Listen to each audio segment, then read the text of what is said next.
13ஆம் அதிகாரம் 11ஆம் வசனம்.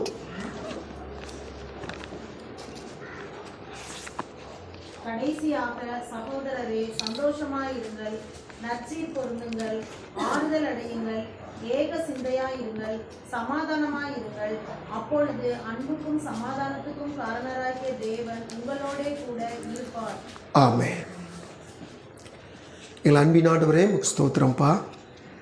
மகிமையின் பிதாவே, எங்கள் இயேசு கிறிஸ்து நாமத்தில் பரிசுத்த ஆவியான உதவியோடு இப்படி பாதபடியில் இம்மட்டும் எங்கள் நடத்தும் தெய்வம் நன்றி செலுத்தி இந்த நாளிலும் இப்படி வார்த்தையை தியானிக்க முற்படுகிற பொழுது பரிசுத்த ஆவியங்களோடு இடைப்படும்படியாக ஜெபிக்கிறோம். இந்த 2வது ஞாயிற்றுக்கிழமை பொழுதிலும் அன்புக்கும் சமானத்துக்கும் காரண தேவன் எங்களோடு நடத்துகிறக்கா ஸ்தோத்திரம். அப்படியே நடத்துங்க. இந்த நாளின் வார்த்தையில் நாங்கள் தியானிக்கிற ஒவ்வொரு சொற்களும் நம்முடைய சமூகத்தில் எங்களை பலப்படுத்தட்டும், எங்களை திடப்படுத்தட்டும், கர்த்தர் கூட நடத்தும்.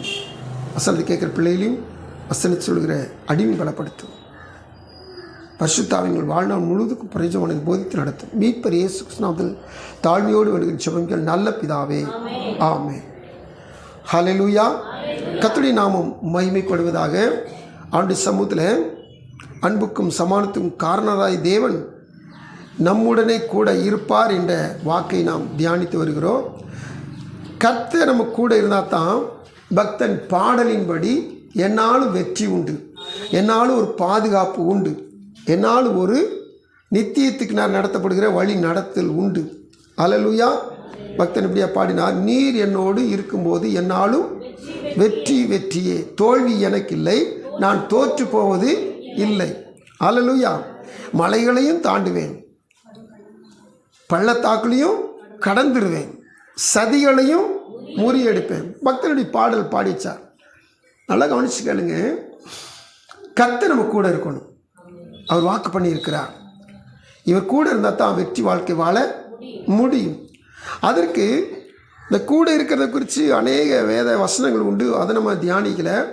பரிசுத்தன் பவுல் இந்த கொரிந்தி சபையில் 2 நிருபத்தை எழுதிட்டு 2வது நிருபத்தை முடிக்கிற காலகட்டத்தில் அவர் ஆவியினால் இந்த வார்த்தை ஏவி எழுதுகிறார்.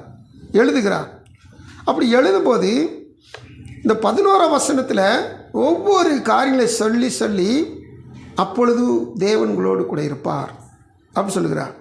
நல்லா கவனிங்க. முதல்ல நம்ம வாசித்து தியானித்தோம். புது வருஷத்து அன்னைக்கு சந்தோஷமாக இருக்கிற பொழுது அப்பொழுது கர்த்தர் தேவன் நம்மளுக்கு கூட இருப்பார். 2வது முதல் ஞாயிற்றுக்கிழமையில் நற்சீர் பொருந்தும் போது ஆண்டு சமத்தில் புத்தியும் அறிவும் உள்ள மனுஷனாலே நற்சீர் நீடித்திருக்குன்ற வார்த்தையை தியானித்தோம். அது 3 நபர்களை குறித்து நற்சீர் உண்டான காரியங்களை குறித்து தியானித்தோம். அப்போ நற்சீர் உண்டாயிருக்கணும், இதை குறித்து தியானித்தோம். இந்த நாளில் அதுக்கடுத்த சொல் ஆறுதல் அடையுங்கள். அப்பொழுது அன்புக்கும் சமானத்துக்கும் காரண தேவன் உங்களோடு கூட இருப்பார். நீங்கள் சந்தோஷம், நற்சீர், ஆறுதல், ஏக சிந்தை, சமானம், இது ஒவ்வொன்றையும் சொல்லி அப்பொழுது அன்புக்கும் சமானத்துக்கு காரண தேவன் உங்களோடு கூட இருப்பார் அப்படி சொல்லும்போது நல்லா விளங்கிக்கிறோம். இந்த 5 காரியங்களுமே செய்கிற பொழுது கர்த்தர் நம்ம கூட இருப்பார். நம் தேவன் நம்ம கூட இருப்பார். இந்த தேவன் கூட இருந்தால் நம்ம வெற்றி வாழ்க்கை வாழ முடியும். அப்போ இந்த நாளில் நம்ம தியானிக்கிற வார்த்தை ஆறுதல் அடையுங்கள். அல்லேலூயா. நல்லா கவனிச்சு பாருங்க. இந்த வார்த்தை சொல்லும் போதே ஆறுதல் எப்போ வரும்னு நம்ம கண்டுபிடிக்கணும். ஆறுதல்ன்ற வார்த்தை நம்ம எப்போ பயன்படுத்துவோம்? உலகத்திலையும் சரி, கிறிஸ்தவ குடும்பத்திலும் சரி, ஒரு நஷ்டப்பட்டு போனால், ஒரு இழப்பு வந்துட்டா, அல்லது ஒரு துக்கம் வந்துட்டா, அல்லது ஒரு உபத்திரம், பாடுகள், இது எல்லாம் வந்துட்டா நம்ம பாடுபட்டு தவிச்சிக்கிட்டே இருக்கிறோம். ஆனால் அதன் நடுவில் ஆறுதல் உண்டாகிறது. இந்த ஆறுதல் அடைய கர்த்தர் நம்மை ஆறுதல் படுத்துகிறவராக இருக்கிறார். அல்லேலூயா. இப்போது நாம் கர்த்தர் ஆறுதல் அடைஞ்சால் கூட இருப்பார்ன்றதான் இன்றைக்கி தியானம். ஆனால் அந்த உபத்திரத்தின் மத்தியிலும், பாடலின் மத்தியிலும், இழப்புகள் மத்தியிலும் இந்த ஆறுதல் அடைவது எப்படி? பொதுவாக நம்ம வீட்டில் ஒருத்தவங்க நல்லா வாழ்ந்து கொடுத்தவங்க, நமக்கு பிரியமானவங்க. இப்போ கடந்த மாதத்தில் அருமையான ஊழியக்காரர் சகோதரர் அருண் அவங்க அம்மா இறந்துட்டாங்க. அப்போ 3வது நாள் என்ன சொன்னால் நம்ம ஸ்தோத்திர கூட்டம், மக்கள் என்ன சொல்லுவாங்க, அதை ஆறுதல் கூட்டம்னு சொல்லுவாங்க. நம்ம எல்லாத்துக்கும் ஸ்தோத்திரம் செய்கிறனால அதை நம்ம என்ன சொல்லுவோம், ஆறுதலின் ஸ்தோத்திர கூட்டம்னு சொல்லுவோம். சரி கவனிங்க, இப்போது அவங்க வீட்டில் ஒரு நஷ்டம், அதாவது இதுவரை கூடவே இருந்த தாய் அவங்கள விட்டு நினச்சிட்டாங்க. ஒருவேளை பரலோகத்துக்கு போகிறாங்க, ஆனாலும் பூமியில் அவங்களுக்கு ஒரு இழப்பு, ஒரு தவிப்பு. இதை ஒரு ஜெப கூட்டத்தினால, ஆறுதல் கூட்டத்தினால அந்த குடும்பத்தை ஆண்டவர் சொன்னா தேற்றுகிறார், ஆற்றுகிறார், ஆறுதல் படுத்துகிறார். அல்லேலூயா, கர்த்தருக்கு ஸ்தோத்திரம். நல்லா கவனிங்க. இப்போது எந்த ஒரு காரியத்திலும் ஆறுதல்ன்ற வார்த்தை எப்போ பயன்படுத்தப்படும் சொல்லி கேட்டிங்கன்னா, ஒரு பயங்கரமான நஷ்டத்தின் மத்தியில். அல்லேலூயா.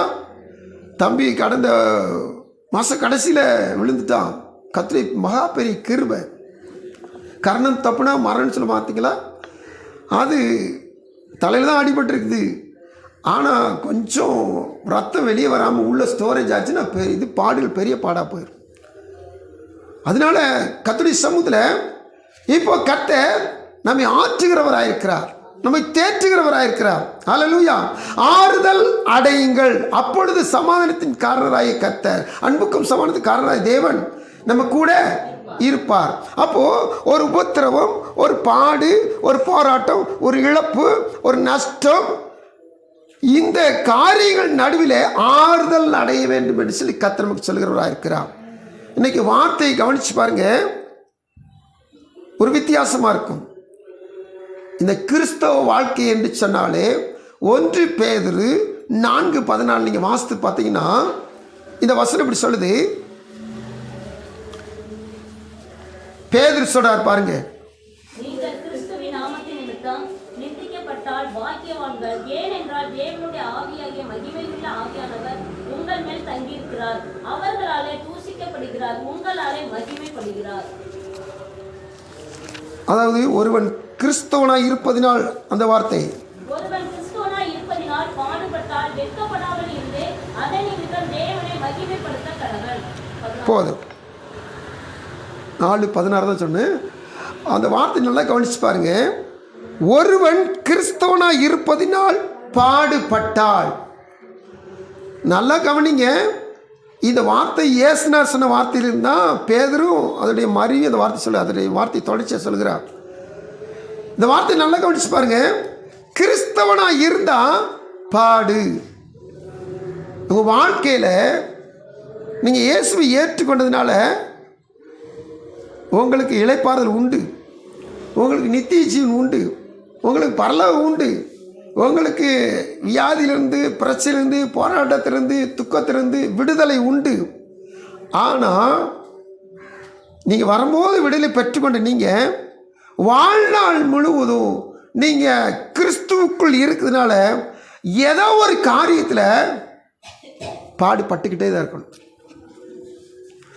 அது என்ன காரியம்னா, ஆவிக்குரிய காரியங்களுக்கு எப்பொழுதுமே மேற்படியாம் விசுவாசம்னா நம்மள்ட்ட போராடிக்கிட்டே இருப்பான். இப்படிப்பட்ட போராட்டங்களை வேதம் சொல்றது, ஒருவன் கிறிஸ்தவனாக இருப்பதினால் பாடுபட்டால். நீங்கள் உலகத்தாராக இருந்துட்டா அது வேற காரியம். ஆனால் நீங்கள் கிறிஸ்தவர்கள் ஆனதுனால, நீங்கள் உலகத்தாராக இருந்துட்டு கிறிஸ்தவர்கள் ஆனதுனால உங்களுக்கு நிச்சயம் பாடுகள் உண்டு. அல்லேலூயா. இது தியானிக்கும் போதே கஷ்டமாக இருக்கும். ஆனால் நிச்சயமாக கர்த்தர் வார்த்தையின்படி அவர் கூட இருந்து நம்மை தேற்ற வல்லவராக இருக்கிறார், திடப்படுத்த வல்லவராக இருக்கிறார். இயேசுனார் சொன்னார், அந்த வார்த்தை தான் இப்போ பேர் சொல்லிக்கிட்டு இருக்கிறார்.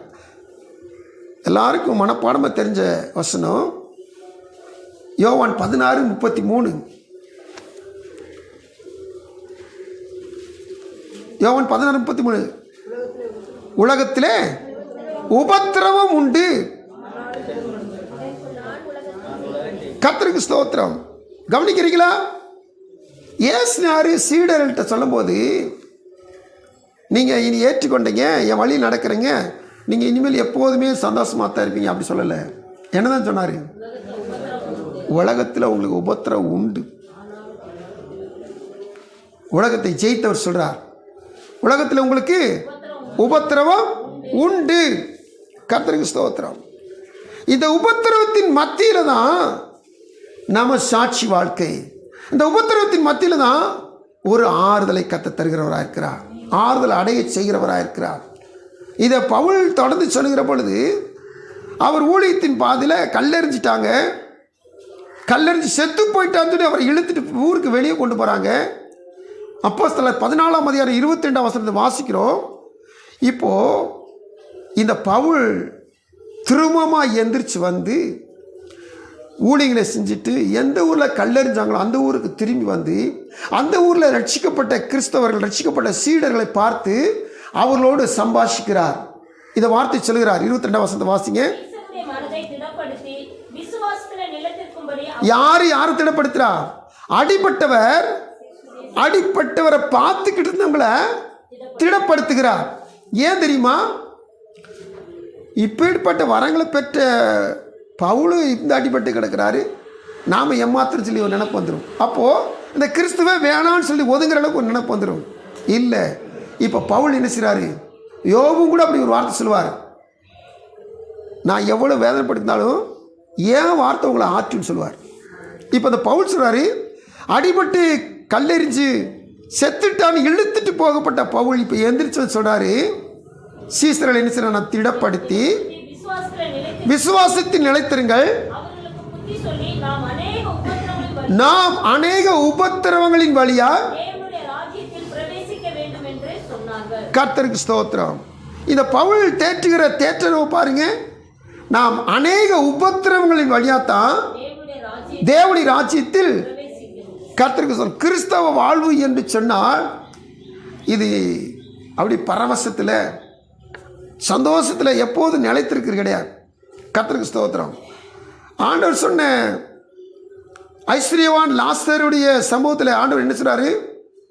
பூமியிலே அவன் கஷ்டப்பட்டான், இப்பொழுது அவன் தேற்றப்படுகிறான், அதாவது ஆறுதல் படுகிறான். நீங்கள் பூமியில் சம்பூர்ணமாக சாப்பிட்டீங்க, நீங்கள் என்ன செய்ய வேதனை படுற. நல்லா கவனிச்சு கேளுங்க.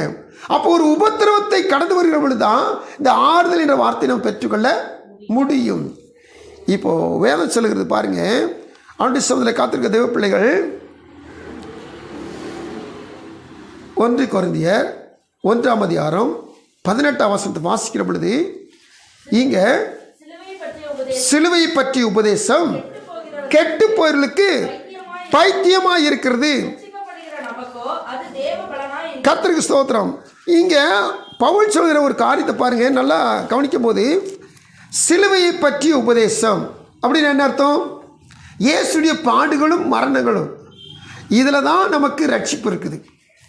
இந்த பாடு மரணம் இல்லாமல் பூமியில் ஒருத்தர் ரட்சிக்கப்படவே முடியாது. அது இயேசு கிறிஸ்து பாடுபட வேண்டும் என்று சொல்லி தீர்க்கதரிசியால் முன்குறைக்கப்பட்டது. இயேசு கிறிஸ்து பாடுபட வேண்டும் என்று சொல்லி ஆதியிலே பிதாவாகிய 3ஆம் அதிகாரத்தில் வாக்குத்தத்தம் பண்ணிட்டார். ஆதியாகமம் 3ஆம் அதிகாரத்தில் அவர் உன் தலையை நசுக்குவார், நீ அவர் குதிகாலை நசுக்குவாய் அப்படி வாக்கு இயேசு கிறிஸ்து சிலுவையில் பட போகிற பாடுகளை ஆதியாகமத்தின் புத்தகம் 3ஆம் அதிகாரத்தில் பிதாவாகிய தேவன் தீர்க்கதரிசனம் சொல்லிட்டார். நல்லா கவனிச்சு பாருங்க. அப்போ இந்த இடத்துல சிலுவை பற்றிய உபதேசம் கெட்டு போயவர்களுக்கு பைத்தியமாக இருக்கிறது, ரட்சிக்கப்படும் நமக்கு அது தேவ பலனாக இருக்கிறது. ஏன் இப்படி இந்த பவுல் நிருபம் எழுதுகிறான்னு சொல்லி கேட்டீங்கன்னா, இந்த சிலுவை என்று சொன்னாலே பாடுகள்னு அர்த்தம். சிலுவையை தூக்குனாவே அது பாரம் இருக்கும். சிலுவை தூக்குனா பாரம் கொஞ்சம் என்ன வரும், அதுக்கடுத்து தோல் அழுத்தி தோல் என்னச்சுன்னா எலும்பு வீங்கும், அல்லது தோலில் இருக்க சதை பிஞ்சிரும். அதே சிலுவையில் அறையப்படுகிற பொழுது ஜீவனும் போகும். பாடுகள், சிலுவை என்று சொன்னாலே பாடுகள். இந்த பாடுகள் இயேசு பட்டதுனால அந்த சிலுவை பாடுகளை பற்றி உபதேசம் தான் நமக்கு ரட்சிப்பை தருகிறது. அல்லேலூயா. அப்போது தேவசோதனை காத்துக்கிற தேவ பிள்ளைகள், இந்த நிருபத்தை எழுதுகிற பவுல் சொல்கிறாரு 22ஆம் வசனத்தில், 1ஆம் 22ஆம் வசனம், யூதர்கள் அடையாளத்தை கேட்கிறார்கள், கிரேக்கர் ஞானத்தை தேடுகிறார்கள். நல்லா கவனிங்க, இந்த யூதர்களுக்கு எப்போவுமே ஒரு அடையாளம் வேணும். ஆண்டவரே, நான் ஒரு கம்பளியை போடுறேன், அதில் மட்டும் பனி பெஞ்சிருக்கணும், மற்ற இடத்துல பனி பெய்யாமல் இருக்கணும். இல்லாட்டி நான் ஒரு கம்பளியை போடுறேன், அதில் மட்டும் பனி பெய்யாமல் இருக்கணும், மற்ற இடத்துல பனி பெஞ்சிருக்கணும். இது கிதியோன் கேட்ட ஒரு அடையாளம். இப்படி வேதத்தில் ஒவ்வொருத்தரும் யூதர்கள் அடையாளம் கேட்பாங்க. ஆனால் அந்த கிரேக்கர்கள் எதை கேட்பாங்களாம்? ஞானத்தை. இந்த கிரேக்கர்கள் ஞானத்தினால தான் ரட்சிப்பு வருதுன்னு நினைச்சாங்க. இந்த கிரேக்கர்கள் முன்னாடி இந்த பவுல் நிருபம் எழுதும் போது சொல்லுகிறார், இல்லை 18:1-18 ரட்சிக்கப்படு நமக்கு அது தேவ பலனாக இருக்கிறது. இந்த ஞானத்துல தான் ரட்சிப்புன்னு சொல்லுகிற கிரேக்கருக்கு இந்த சிலுவை, இந்த பாடு, இயேசு சிலுவையில் மரித்தார், அவர் சிந்தின ரத்தத்தினால தான் நமக்கு விடுதலை, ரட்சிப்பு, மீட்புன்னு சொல்கிறப்போ ஞானம்னு சொல்லி பேசிக்கிட்டு இருந்த ஞானவான்கள் கிரேக்கர்கள் இதை ஒரு பைத்தியமாக நினச்சாங்க. எப்படா ஒரு மனுஷன் செத்தானா, சாக போகிற மனுஷன் சிந்தின ரத்தத்தினால ஒரு மனுஷனுக்கு எப்படி ரட்சிப்பு கிடைக்கும்? நீங்கள் கவனிச்சு நீங்கள் கரெக்டாக பதில் சொல்லணும். எப்படி நமக்கு ரட்சிப்பு கிடைச்சிச்சு? சிந்தின ரத்தத்தினால ரட்சிப்பு கிடைச்சிச்சு. நமக்கு எப்படி அது சுதந்திரம் ஆகுது? விசுவாசத்தினால். ஹல்லேலூயா. நம்ம ரத்தம் சிந்தின வரையும் அந்த ரத்தத்தையும் விசுவாசிக்கிற பொழுது நமக்கு ரட்சிப்பு. ஹல்லேலூயா. நாம் தரிசித்து நடக்கவில்லை, விசுவாசித்து நடக்கும். அவர் பார்த்துட்டு நம்ம ஒருத்தரும் ஏசுனார் நல்லவர், ஏசுனார் நமக்காக உயிர் தந்தார் சொல்லி அவர் பார்த்துட்டு நம்ம நடக்கலை. ஏசு எனக்காக 2000 வருஷத்துக்கு முன்னாடி ஜீவனை கொடுத்தார், நான் விசுவாசிக்கிறேன். இயேசு கன்னின் மரியாள் இடத்தில் உற்பவித்து பிறந்தார், அதை நான் விசுவாசிக்கிறேன். இந்த இயேசு தீர்க்கதரிசி சொன்னபடி பூமியில் பிறந்தார், தீர்க்கதரிசி சொன்னபடியே பூமியில் மரித்தார், இவர் உயிரோடு எழுந்தார், நான் அதை விசுவாசிக்கிறேன். இந்த விசுவாசம் தான் எனக்கு ரட்சிப்பு. இந்த விசுவாசம் கூடியிருக்க ஒவ்வொரு ரட்சிப்பு. அநேகர் இதை ஏற்றுக்கொள்வதில்லை, உலகம் இதை ஏற்றுக்கொள்வதில்லை, அவங்க ஞானத்தை தேடுறாங்க. இது எப்படி? இந்த கிரேக்கர் சொன்னாவே ஏன், எதற்கு, எப்படி, இந்த 3 கேள்வியை கேட்டதுக்கு பதில் விடையை கண்டுபிடிப்பாங்க. நமக்கு அப்படி இல்லை. இயேசு பிறந்தார், ஊழி செய்தார், மரித்தார், உயிரோடு எழுந்தார், நான் விசுவாசிக்கிறேன். இந்த விசுவாசம் தான் எனக்கு ரட்சிப்பு. ஹல்லேலூயா, ஸ்தோத்திரம். இப்போ வசனத்துக்கு வருவோம். இப்போ சிலுவை என்பது பாடு. இந்த பாடு இருக்க இடத்துல ஒரு ஆறுதல் பெருகும். ஹல்லேலூயா, கர்த்தருக்கு ஸ்தோத்திரம். இப்போ வசன தியானத்துக்குள்ள போக போகிறோம். ஆண்டவராயும் நமக்கு சொல்லி காமிக்கிற சில காரியங்களை நம்ம கற்றுக்கொள்ள போகிறோம். என்னன்னு சொல்லி கேட்டிங்கன்னா, எபிரேயர்களின் நிருபத்தில் 12ஆம் அதிகாரம் 2ஆம் வசனத்தையும் 3ஆம் வசனத்தையும் வாசிக்கிற பொழுது இந்த வசனம் இப்படியா நமக்கு விளக்கி காண்பிக்குது. இயேசு தமக்கு முன் வைத்திருந்த சந்தோஷத்தின் பொருட்டு, நல்லா கவனிங்க, இயேசு கிறிஸ்து யாரு? அவர் பூமியில் பிறக்கிற பொழுது தூதர்கள் அனைவரும் பணிந்து கொண்டார்கள், இடையர்கள் யாரும் பணிந்து கொண்டார்கள். அவர் பூமியில் பிறக்கிற பொழுது சகலமும் அவரை தொழுது கொண்டது. இப்படி தொழுகைக்கு பாத்திர கர்த்தராகிய தேவன் இயேசு, இவர் இப்போ அவமானத்தை எண்ணாமல், என்ன அவமானம்? சர்வத்தை படைத்த ஆண்டவர் இப்போ சிலுவையில் தொங்குறார். இது ஒரு பெரிய அவமானம்.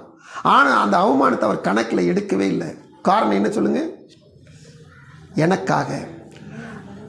நான் அவமானத்துக்குள்ளே போய் நான் நரகத்துக்குள்ளே போயிடக்கூடாது. இன்னைக்கு அநேகர் இப்படி கேட்டுட்டான், இவன் இப்படி சொல்லிட்டான், இப்படி பேசிட்டான் அப்படி சொல்லி தற்கொலை செஞ்சு செத்துக்கிறாங்க. அவங்களால அவமானத்தை நிச்சய முடியல, தாங்க முடியல. ஆனால் இயேசு உலகத்திலே மோசமான ஒரு தண்டனை, சிலுவை தண்டனை, அந்த தண்டனையை தான் ஏற்றுக்கொண்டார். ஏன்னா என் மேல் வந்த தண்டனை அவர் ஏற்றுக்கொண்டார். அது எண்ணலை, அதை அவர் எண்ணி பார்க்கவே இல்லை. சிலுவையை அவர் அவமானம் சொல்லி எண்ணவே இல்லை, அது சந்தோஷமாக ஏற்றுக்கொண்டார். அடுத்து தொடர்ந்து வாசிக்கிற பொழுது, சகித்து வீற்றிருக்கிறார்.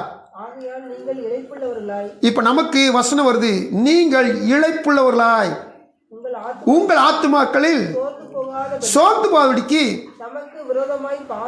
தமக்கு விரோதமாய் பாவிகளால் செய்யப்பட்ட இவ்விதமான விபரீதங்களை சகித்த அவரையே.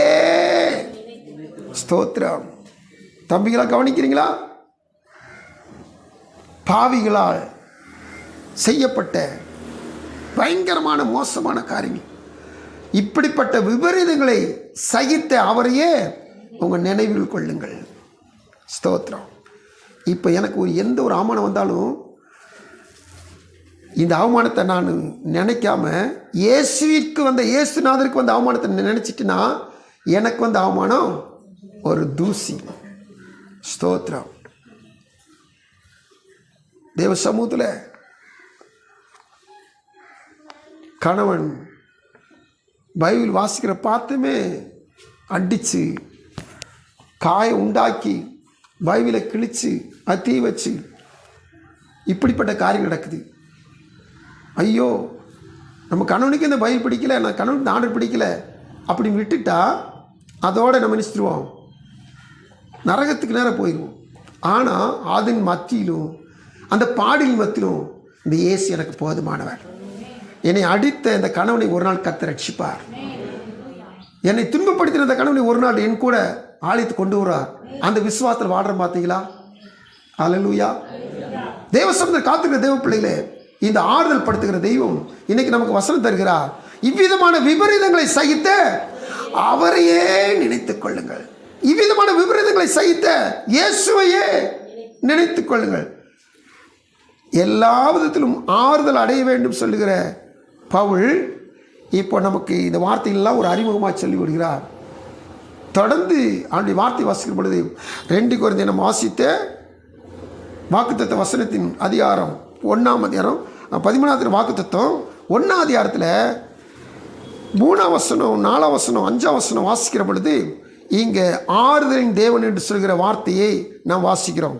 எதற்காக இவர் ஆறுதல் படுத்துகிறார் வாசிக்கிறோம். நமது கர்த்தராகிய இயேசு கிறிஸ்துவின் பிதாவாகிய தேவனும் இரக்கங்களின் பிதாவும் சகலவிதமான ஆறுதலின் தேவனுமாய் இருக்கிறவருக்கு ஸ்தோத்திரம். தேவனால் எங்களுக்கு அருளப்படுகிற ஆறுதலினாலே எந்த உபத்திரவத்திலாகிலும் அகப்படுகிறவர்களுக்கு நாங்கள் ஆறுதல் செய்ய திராணியுள்ளவர்களாய் இருக்கும்படி எங்களுக்கு வரும் சகல உபத்திரவங்களிலேயும் அவரே எங்களுக்கு ஆறுதல் செய்கிறவர். எப்படி எனில் கிறிஸ்துவனுடைய பாடுகள் எங்களிடத்தில் பெருகிறது போல கிறிஸ்துவினாலே எங்களுக்கு ஆறுதலும் பெருகுகிறது. ஆதலால் நாங்கள் உபத்திரவப்பட்டாலும் அது உங்கள் ஆறுதலுக்கும் ரட்சிப்புக்கும் ஏதுவாகும். போதும். நல்ல அந்த வசனங்களை கவனிச்சு பாருங்க. இதில் ஆண்டவருக்கு ஒரு பெயர் சொல்லப்பட்டிருக்குது, சகலவிதமான ஆறுதலின் தேவன். ஆண்டோடைய பேர் என்னது? சகலவிதமான ஆறுதலின் தேவன். இந்த ஆறுதலின் தேவன் இன்னைக்கு நம்ம வார்த்தை ஆறுதல் அடையுங்கள். ஆமென். இந்த ஆறுதல் அடையுங்கள் சொன்னால் இந்த ஆறுதல் நம்ம எப்படி அடைய முடியும்? நாமளே உபத்திரப்பட்டுக்கிட்டு இருக்கிறோம், நம்ம எப்படி ஆறுதல் அடைய முடியும்? இந்த தேவன் நம்மை ஆற்றுகிறவராக இருக்கிறார். எதுக்கு? கிறிஸ்தவனாக இருப்பதுனால நான் இப்போ என்ன செய்கிறேன்? உபத்திரப்பட்டுக்கிட்டு இருக்கேன், பாடுபட்டுக்கிட்டு இருக்கேன். ஒருவேளை உங்களுக்கு அந்த வழி அந்த இந்த பாதையில் இன்னும் வராமல் உங்களுக்கு தெரியாது. நீங்கள் ஏதாவது ஒரு காரணத்துக்காக யார்கிட்ட பேசிக்கிட்டு இருக்கும்போது இயேசுவை பற்றி சொல்லுங்கள், உடனே உங்களை நிந்திப்பாங்க, தூசிப்பாங்க. நம்ம பெரும்பாலும் கிறிஸ்தவர்களுக்குள்ளே கிறிஸ்தவங்க என்ன செய்யணும்? கிறிஸ்தவ பற்றி பேசிக்கிறோம், மகிமைப்படுத்துவோம், பிரச்சனையே இல்லை. ஆனால் கிறிஸ்தவர்கள் உலகத்தில், பக்கத்து வீட்டில், பிரயாணத்தில் அல்லது ஊழியத்தில் கிறிஸ்துவை பற்றி அறிவிக்கிற பொழுது அப்போ தான் நம்முடைய பாடுகள் நமக்கு தொடங்கும். ஸ்தோத்திரம். அப்போ தான் நமக்கு உத்தரவு தொடங்கும். அல்லது நான் பார்க்குற வேலையில் நான் இதை செய்ய மாட்டேன், ஒரு ஆயுத பூஜைன்னு ஒன்று வரும். அந்த நாளில் நம்ம 50 பேர் 100 பேர் வேலை பார்க்குற இடத்துல நம்ம ஒரு 2 பேர் கிறிஸ்தவ வேலை பார்ப்போம், ஒரு 4 பேர் கிறிஸ்தவ வேலை பார்ப்போம். நம்ம மட்டும் என்ன செய்ய மாட்டோம்? அந்த சடங்காச்சாரங்களுக்குள்ள போக மாட்டோம். அங்கே செஞ்ச பண்டங்களை சாப்பிட மாட்டோம். இப்போது ஒரு நெருக்கம், ஒரு நிந்தை, ஒரு பேச்சு, ஒரு அவமானம் வரும்.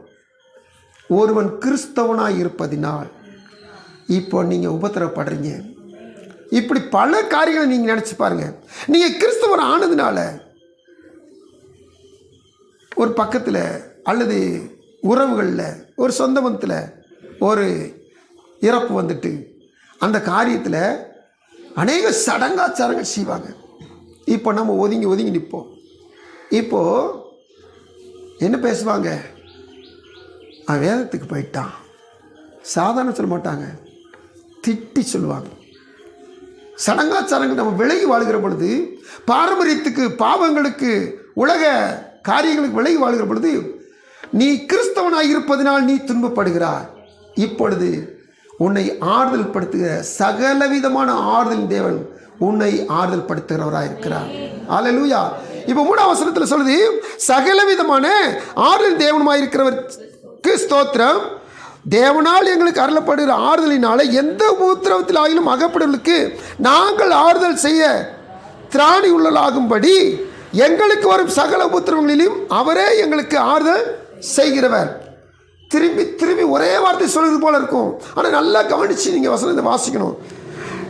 தேவனால் அருளப்படுகிற ஆறுதல், அதனால் எந்த உபத்திரவத்தில் ஆகிலும் அகப்படுவதற்கு நாங்கள் ஆறுதல் செய்ய திராணி உள்ளலாகும்படி உலகத்தில் யாரெல்லாம் உபத்திரவத்துக்குள்ளே போகிறாங்களோ, உலகத்துக்குள்ள உபத்திரவத்துக்குள்ளே போகிறாங்களோ அவங்களுக்கு ஆறுதல் சொல்ல கர்த்தர் ஊழியக்காரர்களை எங்களை, அல்லது தேர்ந்த விசுவாச பிள்ளைகளாகி உங்களை, அல்லது கிறிஸ்துக்குள் வளர்ந்தவர்களாகி உங்களை ஆறுதல் படுத்தும்படி உங்களை அவர் ஏற்கனவே ஆறுதல் படுத்தி இருக்கிறார். ஆறுதல் அடையுங்கள். இந்த சகலவிதமான ஆறுதல் தேவன் ஆறுதல் அடைய செய்கிறவராக இருக்கிறார். இப்போ 5ஆம் வசனம் வாசிக்கணும், கேளுங்க. எப்படி எனில் கிறிஸ்துடைய பாடுகள் எங்களிடத்தில் பெருகிறது போல கிறிஸ்துனால் எங்களுக்கு ஆறுதலும் பெருகிறது. அப்போ பாடுகள் பெருகிற இடத்துல என்ன வருது? ஆறுதல் வருது. நீங்கள் உங்களுக்கே தெரியாது, கிறிஸ்து நிமித்த சில நேரத்தில் நிந்திக்கப்படுவீங்க, தூசிக்கப்படுவீங்க, பாடுபடுவீங்க. நீங்கள் ஏசப்பா பிள்ளையாக இருக்கனால பல இடங்களில் நீங்கள் அவமானப்படுவீங்க. இந்த அவமானம் எல்லாம் இன்னும் ஒருவரை நீங்கள் தேற்றும்படியாக கர்த்தர் உங்களை பயிற்றுவிக்கிறார்.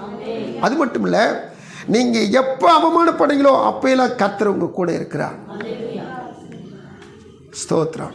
தேவ சமூகத்தில் நீங்கள் சரீரத்தில் அவமானப்படும் போது, கிறிஸ்து நிமித்தமாக அவமானப்படும்போது தேவன் உங்கள் பட்சத்தில் இருக்கிறார். தேவன் உங்கள் கூட இருக்கிறார். ஏன்னா வசனம் சொல்லியிருக்கிறார், அன்புக்கும் சமானத்துக்கும் காரண தேவன் ஆறுதல் அடைகிறவர்களோடு கூட இருப்பார். இப்போ 6ஆம் வசனத்தில் வாசிக்கிறேன், கேளுங்க. அந்த முதல் பகுதி மட்டும், நாங்கள் உபத்திரவப்பட்டாலும் அது உங்கள் ஆறுதலுக்கும் ரட்சிப்புக்கும் ஏதுவாகும். யாரெல்லாம் உபத்திரவப்படுறாங்களோ அது மற்ற தேவ பிள்ளைகளுக்கு ஆறுதலுக்கும் ரட்சிப்புக்கும் ஏதுவாக நடக்கிறது. கர்த்தருக்கு ஸ்தோத்திரம். தேவ சமூகத்தில் பரிசுத்தன், பழைய ஏற்பாட்டில் இருக்க தேவ மனுஷன் இந்த தாவீது கூட பிறந்தவங்க இருக்கிறாங்க, தன்னுடைய படை இருக்குது, தன்னுடைய அனைத்து நண்பர்கள் இருக்கிறாங்க.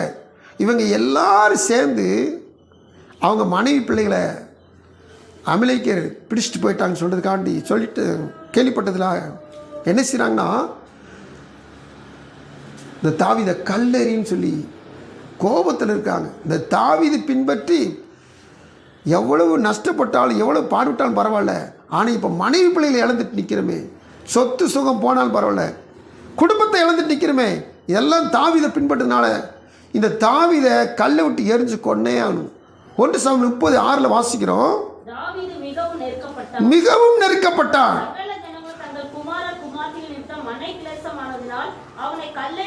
அவனை கல்லெறிய வேண்டும் என்று சொல்லிக் கொண்டார்கள். அல்லேலூயா. தாவீது தன் தேவனாய் கர்த்தருக்குள் தன்னை திடப்படுத்தி கொண்டான். ஆமென். உபத்திரம் வரும்போது, பாடு வரும்போது இந்த கர்த்தர் ஒதுங்குகிற தேவனே அல்ல. கர்த்தருக்கு ஸ்தோத்திரம். தேவசனம் காத்திருக்க தேவ பிள்ளை வசனம் சொல்லி பாருங்க.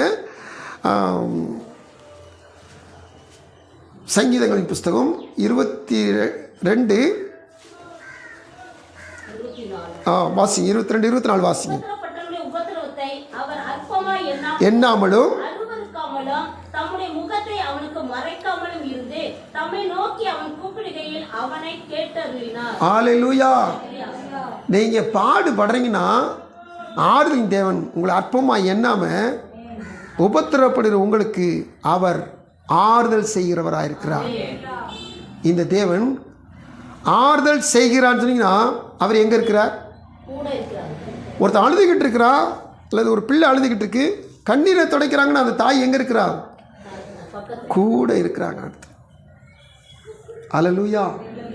தேவசமர் காத்துக்கு தேவ பிள்ளைகளே, நம்ம தேவன் தூரத்திலிருந்து அப்படியே ஆற்றி தேற்றுகிற தேவன் இல்லை, நம் கூட இருந்து ஆறுதல் படுத்துகிற தேவன். இந்த ஆறுதல் படுத்துகிற காரியங்களை வேதத்தில் பார்க்குற பொழுது இந்த தேவன் ஏன் இவர் ஆறுதல் படுத்துகிறார், ஏன் இவர் தேற்றான்னு சொல்லி கேட்டிங்கன்னா, எபிரேயர் 2ஆம் அதிகாரம் கடைசி வசனத்தை வாசிக்கிற பொழுது இந்த வசனம் இப்படி சொல்லுது. 18ஆம் வசனம், அதில் அவர் தாமே சோதிக்கப்பட்டு பாடுபட்டபடினாலே பாடுபடுகிறவர்களுக்கு பாடுபட்டவர் உதவி செய்ய வல்லவர். கவனிக்கிறீங்களா? பாடுபட்டவர் பாடுபடுவர்களுக்கு உதவி செய்ய வல்லவர். அதனால இஸ்ரவேல் சொன்ன மாதிரி, ஐயோ நான் தனித்து விடப்பட்டிருக்கிறேன், ஐயோ நான் கேட்பாரற்று கிடக்கிறேன், ஐயோ நீ விசாரிப்பட்ட சியோன்னு சொல்லுகிறாங்க. இப்படி சொல்லி நீங்கள் நினைச்சிட்டு ஒதுங்கிறவே வேண்டாம். உங்களை ஆற்றுகிறவர், உங்களை தேற்றுகிறவர், அவர் உங்களுடனே கூட இருக்கிறார். அல்லேலூயா. உலகத்தில் உங்களுக்கு உபத்திரம் உண்டு, திடன் கொள்ளுங்கள், நான் உலகத்தை ஜெயித்தேன். ஜெயித்தவர் தான் சொன்னாரு, உலகத்தின் முடிவு இன்னும் சகல நாட்களிலும் நான் உங்களுடனே கூட இருக்கிறேன். ஆமென். அப்போ உபத்திரப்படுங்க அற்பமா என்றவர் கிடையாது. உபத்திரப்பட்டுடைய உபத்திரவத்துக்கு அவர் ஆறுதல் செய்கிறவர். ஏன்னு சொல்லி கேட்டீங்கன்னா, அவரும் உபத்திரப்பட்டு தான் மகிமை அடைஞ்சிருக்கிறார். அப்போ நமக்கு ஒரு பெரிய மகிமை உண்டு. அந்த மகிமைக்கு உபத்திரவப்பட்டு ஜெயிச்ச ஆண்டவர் நமக்கு உதவி செய்ய வல்லவர். ஆமென். சரி, அடுத்தபடியாக நம்ம பார்க்கிற காரியம் தேவ சமூகத்தில் 119ஆம் சங்கீதம் 49-50 வசனத்தினால் நம்மை ஆற்றுகிற தெய்வம், வசனத்தை நினைத்தருளும், அதுவே என் சிறுமையில் எனக்கு ஆறுதல். போதும். 49-50 நம்ப பண்ணின வசனம், அதுவே எனக்கு சிறுமையில் ஆறுதல். ஆணுடைய சமூகத்தில் வேதம் வேதம் வேதம் இதனுடைய வாழ்க்கையில் முக்கிய அம்சமாக இருக்கணும். நீங்கள் சோறு சாப்பிட்றீங்களோ இல்லையோ, தண்ணி குடிக்கிறீங்களோ இல்லையோ, இந்த ஆவிக்குரிய ஆகாரமாகிய வேத வசனத்தை என்ன சொன்னால் உங்கள் ஆவி ஆத்மா சரீரத்துக்கு கொடுத்துக்கிட்டே இருக்கணும். அல்லேலூயா. கர்த்தருக்கு ஸ்தோத்திரம். உபவாசம் போட அன்னைக்கு நிச்சயமாக உணவு வெறுத்துடுறோம். உபவாசம் போட வேலை நிச்சயமாக உணவு வெறுத்துடுறோம். ஆனால் இந்த உணவை எப்பவும் கொடுத்துக்கிட்டே இருக்கணும். இந்த உணவு வசனம் என்கிற சத்துணவு. ஆமென். நீர் என்னை நம்ப பண்ணின வசனம், இது எனக்கு என் சிறுமையில் ஆறுதல் படுத்தும். வசனமும் வார்த்தை, இந்த வார்த்தையும் இயேசுவையும் பிரிக்கவே முடியாது. இவர் ஆறுதல் படுத்துகிறவர், இவர் தான் வசனத்தை அனுப்புகிறவர். அல்லேலூயா. கர்த்தருக்கு சொல்றோம், இவர் கூட இருக்கிறான்னு சொல்லி பார்த்தோம். இப்போ இவர் வார்த்தையாய் நமக்குள்ளே வாசம் செய்கிறவராயிருக்கிறார். அல்லேலூயா. அந்த வார்த்தை மாம்சமாகி கிருபையினாலும் சத்தியத்தினாலும் நிறைந்தவராய் நமக்குள்ளே வாசம் பண்ணினார். அல்லேலூயா. இந்த வார்த்தையை நாம புசிக்கிறோம், இந்த வார்த்தையை நாம ஏற்றுக்கொள்கிறோம். இந்த வார்த்தை நமக்குள்ள வல்லமையாய் கிரியை செய்து திருவுந்து தோறும், ஒவ்வொரு திருவுந்து தோறும் இது உங்களுக்காக பிற்கப்படுகிற என் சரீரம் என்று சொல்லி நாம் நினைவு கூர்ந்து அப்பத்தை பிற்கிறோம். ஆனால் உண்மையிலே ஒவ்வொரு முறையும் நாம் இயேசுவாகிய வார்த்தை என்ற சரீரத்தை நாம் உட்கொள்கிறோம். அல்லேலூயா. குழம்பிடக்கூடாது. வார்த்தையும் இயேசு ஒன்று தான். இயேசு வார்த்தையும் ஒன்று தான். இதை பிரிக்கவே முடியாது. இயேசுவை நான் புசிக்கிறேன்னு சொன்னீங்கன்னா இந்த வார்த்தையை நான் புசிக்கிறேன்னு அர்த்தம். இந்த வார்த்தை எனக்குள்ள வந்த மாத்திரத்தில் முதல் தேதியில் தியானித்தோம், சந்தோஷம். இந்த வார்த்தை எனக்குள்ள இருக்குது, இது எனக்கு ஆறுதல். நான் சிரமப்பட்டுட்டேன், நான் வேதனைப்பட்டுட்டேன், நான் துக்கப்பட்டுட்டேன், நான் கஷ்டப்பட்டுட்டேன். இந்த வசனம் என்ன சொன்னால் என்னை ஆறுதல் படுத்தும். இந்த தாவீது தன் சங்கீதத்தில் பாடுகிறார், தேவரீர் என்னோடு கூட இருக்கிறேன். வாசிங்க. உமது கோலும் நான் மரண இருளின் பள்ளத்தாக்கில் நடந்தாலும் பொல்லாப்புக்கு பயப்படேன். தேவரீர் என்னோடு கூட இருக்கிறீர். நல்லா கவனிச்சு கேளுங்க. வசனம் எனக்கு ஆறுதல். இந்த தாவீது இந்த வசனம் சொல்லிக்கிட்டே அவர் ஆறுதல் படுகிறார். அவர் ஒரு மேய்ப்பனா இருந்து கூட கர்த்தரை மேய்ப்பனா வச்சு பார்க்கிறார். கர்த்தர் மேய்ப்பனா இருக்கிறார், நான் குறைபட்டு நான் தாழ்ச்சி அடைந்து போவதில்லை. ஏன் சொன்னீங்கன்னா, இவருக்கு நல்லா தெரியும் நான் மேய்ப்பனா இருக்கிறேன். ஆடுக்கு நீங்கள் ஆடு மாடு வளர்த்தவங்க தெரியும், அப்படி வயிறு சைடில் வயிறு ஒட்டி போயிருந்தால் அது பாவம், பட்டினியாக இருக்குன்னு அர்த்தம். அது நல்ல திருப்தியை மேய்ஞ்சிருச்சுன்னா வயிறு போட ஷேஃபாக இருக்கும் வரும். இல்லாட்டி வயிறு நேரத்தில் உள்ளே போய் ஒட்டி இருக்கும். அப்போது இந்த தாவீதுக்கு நல்லா தெரியும், ஐயோ ஆடு பட்னியாக கிடக்குது, இதை கொண்டு என்ன செய்யணும், மேய்க்கணும், இதுக்கு தண்ணீர் காட்டணும். இதே எண்ணத்தில் கர்த்தரை பார்க்குறார். நான் பசியாக இருந்தால், நான் தாகமாக இருந்தால், இந்த கர்த்தர் என்னை புல்லுள்ள இடங்கள் மேய்த்து தண்ணீரை கொண்டு போய் விடுகிறது போல என்னையும் ஆண்டவர் புசித்து குடித்து திருப்தியாக என்னை நடத்துகிறவராக இருக்கிறார். நான் ஒரு நாள் குறைபட்டு போவதே இல்லை. இப்போது எனக்கு ஒரு மரண இருளுக்குள்ளே நான் பள்ளத்தாக்கில் போனாலும் நான் பயப்பட மாட்டேன். வசனம் என்னை தேற்றுகிறது. எப்படி? கர்த்தர் கூட இருக்கிறார். மரண இருளுக்குள்ளே நான் போனாலும் 72ஆம் சங்கீதத்தில் 27ஆம் சங்கீதம் வாசிக்கிறோமா? 27ஆம் சங்கீதத்தை எடுத்துக்கொண்டு பாருங்க.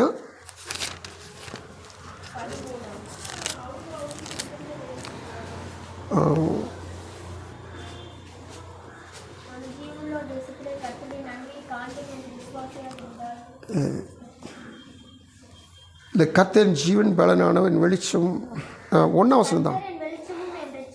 கர்த்தரின் வெளிச்சமும் என் ரட்சிப்புமானவர், யாருக்கு பயப்படுவேன்? என் ஜீவனின் பலனானவர், யாருக்கு அஞ்சுவேன்?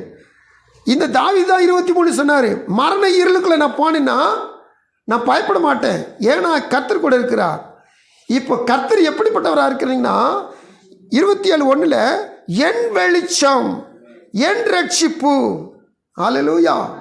கர்த்தர் எப்படிப்பட்டவராக இருக்கிறாரா? எனக்கு வெளிச்சமாக இருக்கிறார். இந்த மரண இருள் பள்ளத்தாக்குக்கு நான் போனாலும் ரட்சிப்பாகிய வெளிச்சம் கூடவே இருக்குது. அதனால நான் பயப்படவே மாட்டேன். தேவரி என்னோடு கூட உண்டு. தேவரி என்னோடு கூட உண்டு. தேவச காத்துக்கு தேவப்பிள்ளை, உங்களுடைய வசனம் என் சிறுமையில் எனக்கு ஆறுதல். இந்த ஆறுதல் படுத்துகிறவர் நம்ம கூடவே இருக்கிறவராக இருக்கிறார். ஹல்லேலூயா. கர்த்தருக்கு ஸ்தோத்திரம். அடுத்தபடியாக எனக்கு பலவீனம் வந்துருச்சு, எனக்கு சுகவீனம் வந்துருச்சு, நான் எப்படி தேற்றப்படுவேன்? எப்படி நான் சுகத்தை பெற்றுக்கொள்வேன்? எப்படி நான் ஆறுதல் அடைவேன்? 53 அதிகாரம் ஏசாயா 5 வசனத்தில் போட்டு வசனம், நம்முடைய மீறுதல்கள் நிமித்தம் காயப்பட்டு நொறுக்கப்பட்டார். கர்த்தருக்கு ஸ்தோத்திரம். இந்த வசனத்தை நல்லா கவனிச்சு பாருங்க. எனக்கு சுகம் வேணும்னு சொன்னீங்கன்னா இயேசுவின் தழும்புகள் தான். எனக்கு சுகம் வேணும்னு சொன்னால், இதில் பேதுருல நம்ம வாசிக்கிறோம், எனக்கு சுகம் வேணும்னு சொன்னால் இயேசுவின் தழும்புகள் தான். கர்த்தர் சொல்லுங்க, எனக்கு ரட்சிப்பு வேணும்னா இயேசுவின் ரத்தம் தான். எனக்கு சுகம் வேணும்னா அவர் ரத்த சிந்தின காயத்தில் இருக்கிற தழும்புகள் தான் எனக்கு சுகம். கர்த்தர் சமூகத்தில் காத்திருக்க தேவப்பிள்ளைகளே, இது பயங்கரமான ஒரு வல்லமையுள்ள வார்த்தை. இந்த வார்த்தையை நீங்கள் எப்போல்லாம் அறிக்கை செய்கிறீங்களோ, எப்பேற்பட்ட பலவீனமாக இருந்தாலும் சரி, அது நம்மளை விட்டு நீங்கி போயிடும். நம்ம இங்கே இடத்துல ஆராதனை செய்ய ஒரு 5-6 வருஷத்துக்கு முன்னாடி ஸ்தோத்திர கூட்டத்துக்கு ஆராதனை செய்ய ஐசக் பாலசிங்னு சொல்லி ஒரு சகோதரன் வந்தார். காளையர் கோயிலில் அவங்க இருக்கிறாங்க, கடம்பூர்காரங்க காளையூர்கள் இருக்காங்க. உங்களை எல்லாருக்கும் தெரியும், பார்த்துருப்பீங்க. அருமையான சகோதரன் அந்த கடைசி முதுகுத்தண்டில் கடைசி எலும்பு பாதிக்கப்பட்டு பயங்கரமான வேதனையில் நடக்கிறதே ரொம்ப தாங்கி நடப்பப்பில் கொஞ்ச நாள் அப்போ நடக்க முடியாமல் இருந்தாப்புல ஆப்ரேஷன் பண்ணியே ஆகும்னு சொல்லி பயங்கரமான ஒரு நிர்பந்தத்துக்குள்ளே போயிட்டாங்க. அவங்க அப்பா அம்மா எல்லாரும் ஆப்ரேஷன் பண்ணி ஆகணும், எத்தனை ரூபா செலவழிஞ்சாலும் பரவாயில்ல அப்படின்ட்டாங்க. ஆனால் இவருக்கு நல்லா தெரியும், ஆப்ரேஷன் பண்ணால் நம்ம படுத்த படிக்க தான், அதுக்கடுத்து ஒன்றும் செய்ய முடியாது. டாக்டர் சொல்ல 100ல் 1 1000ல் 1 தான் நினச்சிவாங்க. இந்த எலும்பு ஆப்ரேஷன் பண்ணால் சக்ஸஸ் ஆகும், நாங்கள் கேரண்டி கொடுக்க மாட்டோம். ஆப்ரேஷன் பண்ணுறோம், நல்லா எலும்பு சரி பண்ணிடுறோம், ஆனால் நாங்கள் கேரண்டி கொடுக்க மாட்டோம் நடப்பான்னு சொல்லி டாக்டர் இப்படி சொல்லும்போது இவருக்கு ரொம்ப பயம் வந்துட்டு, 2வது எந்த காரணத்துக்குன்னும் ஆப்ரேஷன் வேணாம், ஆனால் எல்லாரும் ஆப்ரேஷன் பண்ணி ஆகுன்னு சொல்கிறாங்க. இந்த ஒரு வார்த்தை அவர் ஆண்டு கொடுத்தார். இந்த வசனத்தை சொல்லி சொல்லி எப்பவும் இந்த வசனத்தையே திரும்பி திரும்பி அவருடைய தழும்புகளால் சுகமானும், இயேசுவே உடைய தழும்புகளால் நான் சுகமாயிறேன், இயேசுவே உடைய தழும்புகளால் சுகமாயிறேன். அல்லேலூயா. சொல்லி சொல்லி பார்த்தீங்கன்னா இன்னைக்கு ஊழியத்தை ஓடி ஓடி செய்கிறாப்புல. ஆமென். எந்த ஆப்ரேஷன் பண்ணலை, எந்த வைத்தியம் பார்க்கல, இந்த ஒரு வசனம் தான் அந்த கடைசி அந்த எலும்பை சரிப்படுத்தினது. இந்த வசனம் தான் இங்கே இடுப்புக்கு கீழே இருக்க செயல்படாத அனைத்து நரம்புகளையும் செயல்பட வச்சிச்சு. இந்த ஒரு வசனம் தான் சர்வாங்க சுகத்தை கொடுத்து மனதில் ஆறுதலையும் தேர்தலையும் கொடுத்து இன்ன வரைக்கும் கத்தருக்காக ஓட வைக்கிறது. அல்லேலூயா. கத்திரீஸ்வரர் காத்துக்கிறது பிள்ளைகளே. இங்கே உங்களை சாட்சி நடத்தின உங்களுக்கும் அநேக சாட்சி உண்டு. ஆண்டு சமூகத்தில் அவருடைய தழும்பு நம்ம சொல்ல உம்முடைய வசனம் என் சிறுமையில், என்னுடைய பலவீனத்தில், என்னுடைய உபத்திரவத்தில், என்னுடைய நஷ்டத்தில், என்னுடைய கஷ்டத்தில் அதுவே எனக்கு ஆறுதல். அல்லேலூயா. இந்த வசனம் ஆறுதல் படுத்தினா அவர் ஆறுதலை செய்கிறார்னு அர்த்தம். ஆமென். கர்த்தருக்கு ஸ்தோத்திரம். இப்போ கடகடன் வாசித்து நம்ம முடிக்க போகிறோம். தேவ சமூகத்தில் அடுத்த பகுதியாக ஆவியானவர் தருகிற ஆறுதல். அப்போஸ்தலர் நடவடிக்கைகள் புஸ்தகம் 9:31. சீக்கிரம் வாசிங்க. அப்போஸ்தலர் நடவடிக்கைகள் 9:31. அப்பொழுது யூதேயா, கலிலேயா, சமாரியா நாடுகளிலெங்கும் சபைகள் சமாதானம் பெற்று பக்தி விருத்தி அடைந்து கர்த்தருக்கு பயப்படுகிற பயத்தோடும் பரிசுத்த ஆவியின் ஆறுதலோடும் நடந்து கொண்டிருந்தன. பரிசுத்த ஆவியின் ஆறுதலோடும் நடந்து இந்த சபைகள் பெருகின. சபையுடைய வளர்ச்சி குறித்து ஒவ்வொரு அதிகாரத்திலும் அப்போஸ்தலர் பார்த்துட்டே வரோம். அப்படி பார்த்துட்டு வரும்போது இந்த சபை பாருங்கள், யூதேயா, கலிலேயா, சமாரி நாடுகளில் எங்கும் சபையில் சமாதானம் பெற்று பக்தி விருத்தி அடைந்து கர்த்தருக்கு பயத்தோடும் பரிசுத்த ஆவியின் ஆறுதலோடும் நடந்து பெருகின. அப்போது அடுத்து முதல்ல தேவன், அடுத்து வார்த்தையாகிய இயேசு, அடுத்து ஆவியாகிய தேவன். இவர் ஆறுதல் படுத்துகிறவர். இவர் சபையில் இருக்கிற தேவ பிள்ளைகளை இவர் ஆறுதல் படுத்துகிறவர். ஆண்டவர் இயேசு சொல்லும் போதே வாக்கு பண்ணினார். அப்போ யோவான் 14வது இடத்துல 16, 17, 18 வசனங்களை வாசிக்கும் போது இவர் நமக்கு ஒரு ஆறுதலான வார்த்தை சொன்னார்.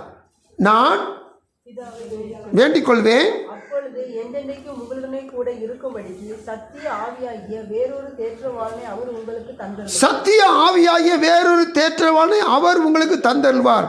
சொல்றது இயேசு, வரப்போகிறவர் தேற்றவாளன் ஆவியானவர், வேண்டிக் கொள்ளும்படி கொடுக்கிறவர் பிதா. இந்த தேவனுடைய சமூகத்தில் காத்துக்கிற தேவ பிள்ளைகளே, இந்த ஆவியானவர் நமக்கு ஒரு தேற்றரவாளன். இவர் என்னைக்கு வரைக்கும் இருப்பாராம்? உலகம் வந்து சத்திய ஆவியானவரை காணாமல் என்றென்றைக்கும். இந்த வார்த்தை பாருங்க, என்றென்றைக்கும் உங்களோடு கூட இருக்கும்படியான இந்த ஆறுதல் படுத்துகிற தேற்றரை பண்ணுகிற பரிசுத்த ஆவியானவர் எப்போ வரைக்கும் இருப்பாராம்? என்றென்றைக்கும். அவர் என்னை விட்டு விலகவே மாட்டார். அல்லேலூயா. இவர் நான் உன்னை விட்டு விலக மாட்டேன் வாக்கு பண்ணலை, ஆனால் வாக்கியமும் என்றென்றைக்கு கூட இருப்பது வாக்கு. ஸ்தோத்திரம். அப்போது நல்லா கவனிச்சு பாருங்கள், நீங்கள் எப்போல்லாம் உபத்திரப்படுங்களோ அப்போல்லாம் ஆவியானவர்களை ஆற்றுகிறவராய், உங்களை திடப்படுத்துகிறவராய், தேற்றுகிறவராய் இருக்கிறார். அல்லேலூயா. நாம் ரட்சிக்கப்படாத இருந்தோம்னா எந்த கவலை வந்துச்சோ அந்த கவலையிலே நம்ம செத்து மடிஞ்சு மண்ணுக்கு முன்னே போயிருப்போம். ஆனால் இன்றைக்கி நம்ம ஒவ்வொரு நிமிஷம் தேற்றப்படுவதற்கு காரணம் ஆவியானவர். என்றென்றைக்கு நம்ம தேற்றுகிற ஆவியானவர் அவர் நம்ம கூட இருக்கிறதுனால தான். அல்லேலூயா. உங்களுக்கே தெரியல எனக்குள்ள ஆவியானவர் இருக்கிறாரா? அநேகருக்கு சந்தேகம். நீங்கள் என்னைக்கு இயேசுவை ஏற்றுக்கொண்டீங்களோ கிறிஸ்துவின் ஆவி உங்களுக்குள்ள வாசம் செய்கிறவராக இருக்கிறார். நீங்கள் கிறிஸ்துவன் சொல்கிறதுக்கு அடிப்படையே கிறிஸ்துவின் ஆவி உங்களுக்குள்ள இருக்கிறதுனால தான். நீங்கள் என்ன சொல்ல, வெளிப்படை அபிஷேகம் பெற்றுக்கொள்ளல, வெளிப்படை அந்நிய பாஷையில் பேசல, ஆனால் கிறிஸ்துவின் ஆவி கிறிஸ்துவை ஏற்றுக்கொண்ட மாத்திரத்தில் உங்களுக்குள்ள வாசம் செய்கிறவராக இருக்கிறார். அவர் இல்லாட்டா நீங்கள் இந்த ஆலயத்துக்கு வர முடியாது. அவர் இல்லாட்டா நீங்கள் இந்த வேதத்தை தூக்க முடியாது. அவர் இல்லாட்டா இயேசுவேன்னு சொல்லி கூப்பிடுவே. ஆமென். தேவசனம் காத்திருக்க தேவ பிள்ளையில நல்லா கவனிச்சு பாருங்க, இந்த ஆவியானவர் நம்மை ஆறுதல் படுத்துகிறவர், என்றென்றைக்கும் நம்ம கூடவே இருக்கிறவர். அல்லேலூயா. கர்த்தருக்கு ஸ்தோத்திரம். 84 சங்கீதத்தில் வசனத்தை வாசிக்கிறோம். 5 வசனத்தை வாசிக்கிற பொழுது உம்மில் பலன் கொள்கிற மனுஷன், உண்மையிலே பலன் கொள்கிற மனுஷனும் இருதயங்களில் சரியான வழிகளை கொண்டிருக்கிறவர்களும் பாக்கியவான்கள். தொடர்ந்து அழுகையின் அழுகையின் பள்ளத்தாக்கை பள்ளத்தாக்கை உருவ நடந்து அதை நீரூற்றாக்கி கொள்ளுகிறார்கள். இங்கே பாடுகள் மேல் பாடும், உபத்திரவத்தின் மேல் உபத்திரவம். இதுதான் அழுகையின் பள்ளத்தாக்கு. இந்த பள்ளத்தாக்கு ஃபுல்லாக அழுகை தான்.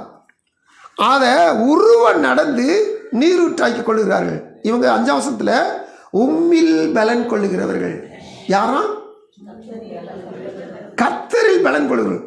இப்போ பலன் எப்படி கிடைக்குது? இதுதான் அப்போஸ்தலர் 1:8 சொல்லப்படுது. ஆவியானவர் பரிசுத்தாவினிடத்தில் வரும்போது நீங்கள் முதலாவது பலன் அடைவீர்கள். உம்மில் பலன். இந்த பலன் இல்லாமல் பள்ளத்தாக்க உருவம் நடக்கவே முடியாது. அல்லேலூயா.